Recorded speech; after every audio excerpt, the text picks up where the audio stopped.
I came to a radical realization after concluding Bleach's manga that I've never actually seen a Bleach movie, and I sure as hell was missing out. Bleach's Hell Verse is some of the best animated Bleach content out there, and after recently reading the one-shot No Breaths from Hell, the similar theme this movie shares made me all the more excited for more exposition into a fairly unexplored concept within the story of Hell. With an enticing fast-paced plot that had me on the edge of my seat, it made a 1 hour 34-minute movie feel like merely minutes due to how much I enjoyed it, and I am beyond excited to discuss this movie. Kidnapping, sinners, holification, and betrayal, yeah, this is gonna be a banger. So if you haven't already, please drop a subscription and sit back and relax, because this is my blind review of Bleach.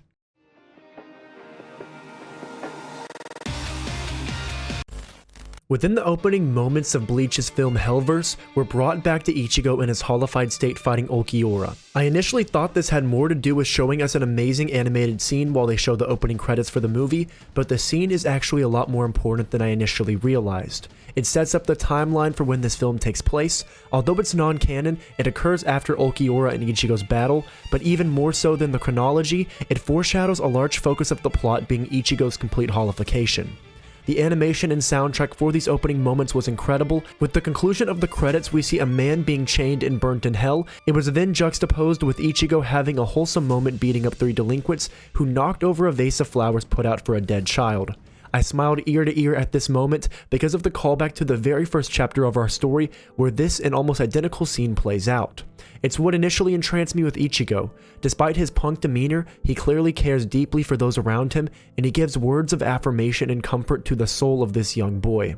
The story at first seems wholesome and innocent, following an encounter with Rukia and Renji greeting Ichigo, and they have their usual interactions, but soon after an incident with scaffolding falling down and almost killing a girl at school occurs. With this ominous theme, right away the plot begins to thicken, and hooded, masked individuals arrive after school and they begin to attack our cast of characters.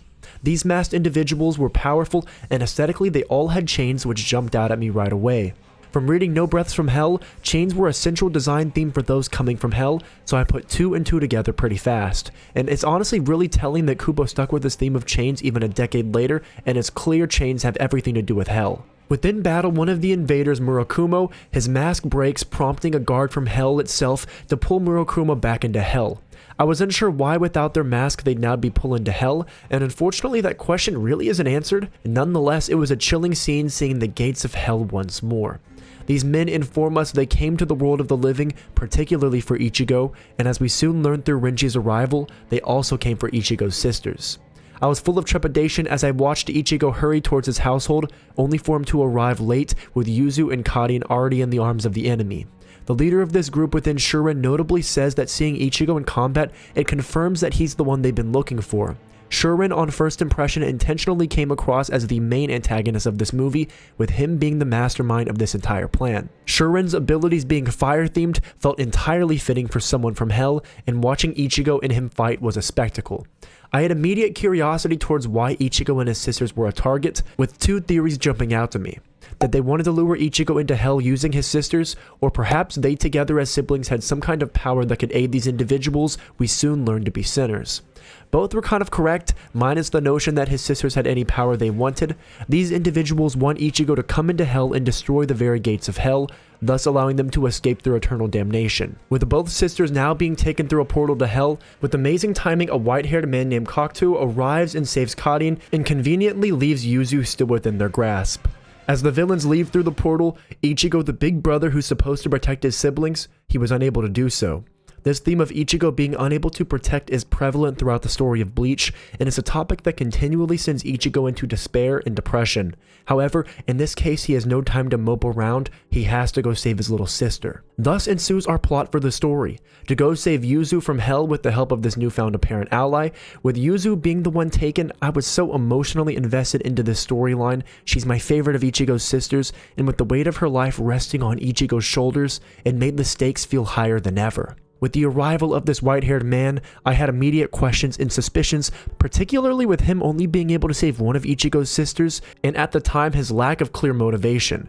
And these concerns are echoed through Ichigo as he berates him with questions. Kokuto, who I had these suspicions regarding, quickly garnered my support as he explains the reason he saved Kadin wasn't to help Ichigo, but instead to get in the way of these group of people who he stands firmly against. With his own motivation, although not super compelling, his suspicions gradually dissipated. As Rukia explains hell through her brilliant drawings that honestly made me chuckle despite the intense topic of the eternal damnation of hell, she explains the very nature of those being sent to hell due to committing unforgivable sins while alive. This leads to the question of how Kokuto ended up in hell, and his answering was genuinely poignant, that there are times where one must sell their soul to darkness to protect something they cherish. Dark and intense statements like that are a quick way to win over my favor for a character, and due to these words, I began to question if all those in hell are truly evil individuals and did unforgivable acts, which is a topic that we see once more within No Breaths from Hell. With Kokuto now agreeing to lend Ichigo and our cast of characters his aid to help save Yuzu, our heroes then set off into hell, which is where the bulk of the rest of the film takes place. Immediately upon our cast of characters entering hell, I was amazed by the differing areas within it. Rather than one consistent area, hell is split up into various sectors with vastly different surroundings. The hideout of Shuren's group was everything I imagined hell to be, with fire, dead landscape, and cages, which is where our final battle would eventually be. I was fascinated by what Shuren states in regards to Murakumo's death, that despite dying, no one truly dies within hell. They come back over and over again. There is no true escape from this fate they're met with in the afterlife. Upon entering hell's first layer, the landscape was nothing like our heroes or I expected. With Renji expressing the surprise at the blocky landscape, it then prompted the question in regards to whether Renji and Rukia had been there before. We learned that Soul Reapers don't manage hell, instead they oversee it, and it's left to just a few Shinigami. I loved this element because it put all of our characters minus Kokuto as completely unaware of what to expect, and it adds to the mysterious lore of hell as an entity. Hell is terrifying, with sinners strewn about living in agony without the will to continue fighting. They're granted this very ability to fight to let them know how powerless they are, a perfect punishment for those banished to this realm. Despite how much they try, they can never overcome the Kusanada who serve as the guards of hell, and I was surprised that they're fairly unintelligent and more so seem like the beast of hell rather than guards. Many questions arose in my head in regards to who is the sentient being overruling hell, but it doesn't really get touched on much in this movie. However, based on the one shot, we do know there is a warden that exists. What then ensues is our cast traversing through the various layers of hell and battling Kusanada, and whilst doing so, Ichigo's hollow mask comes out completely unintentionally, and Kokuto tells them that while in hell it brings out a person's inner instincts, and once more we're faced with this topic of instincts that White had so much to speak on. With Ichigo unable to control his holification fully in this environment, it's a dangerous place for him to be due to the collateral damage he could cause to his friends. As they progress throughout these layers, they eventually get split up as Rukia, Renji, and Uryu all have their own individual fights, which were animated beautifully, and they win their fights in valiant fashion. However, this is where I started to gradually grow suspicion towards Kokuto once more. Conveniently, now isolated with just Ichigo and himself, he explains his desire to help Ichigo save his sister, that when he was alive he was a negligent older brother, and due to being powerless, she died. Despite a tragic story, there's clearly more underneath the surface of those words. With Ichigo and Kokuto now fighting side by side, the relationship and trust of each other steadily grows, and with reaching the fourth layer of hell, the very layer of Shuren's hideout, the climax slowly begins. With a desert made of crushed bones and burned bones of sinners, it's the perfect place for a grand battle. Before they get to the battle, we finally learn of Kokuto's true motivation, that he wants Ichigo to break his chains and free him so he can be reborn and apologize to his sister. And due to Kokuto's sob story and the time Ichigo spent with him, it had me hoping his motivations were truly that altruistic. However, there were still so many red flags. Firstly, his convenient timing of saving Kadin, him getting out of hell to begin with, and the lack of insight as to how he truly wound up in hell. Despite all these red flags and suspicions, I truly thought he was a good guy, likely with a dark past, but surely not a villain. Kokuto and Ichigo then finally arrived where Shuren's hideout is, and Shuren without his mask and robe on, he looked incredible. His attire was dark and even on his outfit he had a mask attached to it, and I still don't know exactly why these individuals wore masks in the world of the living, outside of I guess the Kusanada finding them, but Shuren states that without the mask or robes, they're far more powerful, and once more the opponents of Rukia, Renji, and Uryu are revived and are now back in battle. With Kokuto and Ichigo outnumbered, a great fight ensues, with Kokuto being a badass with a really unique looking sword, and Ichigo facing a man with abilities that seem to be the flames of hell. I was enjoying every moment of it. As it progresses, we once more see the motivations of Shuren, that he wants Ichigo to destroy the gates of hell, and it made me think back to a conversation of Rukia and Renji. They said that if worst comes to worst, that Renji knew what to do. Although the conversation was vague, likely they knew that Ichigo with his power fully released could possibly open the gate, so that they should be prepared to send him back to the world of the living whenever worst comes to worst. Through Ichigo's fight with Shuren, Ichigo caused mushroom clouds from how intense his Getsuga Tensho was, and was visually incredible for showing just how much damage his ability can output. With the fight reaching a conclusion with Ichigo bodying Shuren with a plethora of Getsuga Tenshos, all things seem like he's won. He can finally save his sister. With an amazing soundtrack playing, suddenly the music cuts and Ichigo is impaled through his chest by the very sword I just complimented. Oh my god, the betrayal. Just like when Ichigo charged at Aizen and Aizen stopped the music, Kokuto took notes and did the exact same. With this betrayal I was shocked, but at the same time I was glad the villain would be someone more compelling than Shuren. Shuren wasn't very fleshed out, and his development outside of wanting Ichigo to destroy the gates of hell was minimal. With Kokuto, it made all the more sense. Everything up until this point has been orchestrated by him, the true mastermind of this entire ploy. In response to this betrayal, Ichigo questions the validity of anything Kokuto's ever said, but he states that his sister was truly murdered, but what he left out is he made her murderers die slow, painful deaths, and in order to cope with this pain, he wanted everyone else to experience as much pain as he did. This is the true reason he was banished to hell. With everything he did after his sister's death, it was all solely motivated by hatred and pain. His philosophy is fascinating, believing all things in life to be spurred on by a relentless and unwavering hatred. In the consummation of this hatred, he likely lost whatever purity was left of his soul, and in the process plagued his deceased sister with piles of corpses he created in her name. Within Kokuto's time at hell, he observed Ichigo fighting Ulquiorra, and he then knew that Ichigo's power could break him out of hell.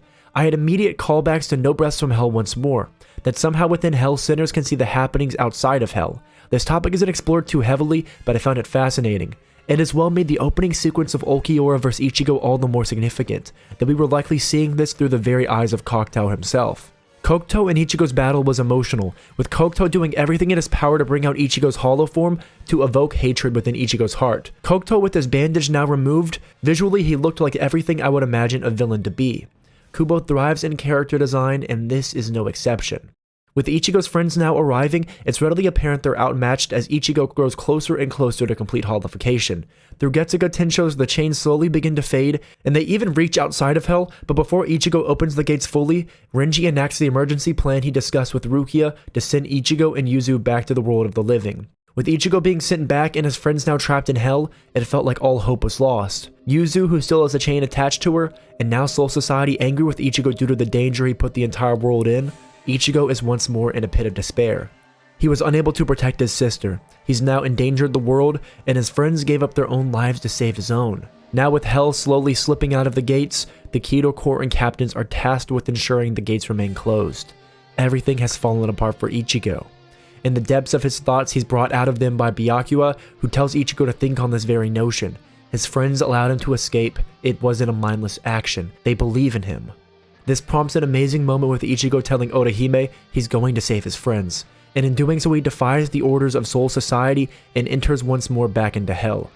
Upon reaching the final layer of hell, it felt like a scene out of a scary movie, with an ambiance even darker than before, with his friends hanging from a rotten tree, and Rukia even emerges from lava after being revived. His friends weren't merely captured, they were tortured as evident by their decrepit corpses.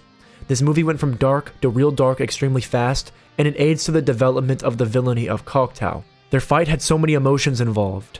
Everything Ichigo cares about has been tarnished and threatened by Kokuto, and all parts of Ichigo want to holify. He wants to let the instincts take over. White wants to take over to enact revenge, but he can't allow himself to.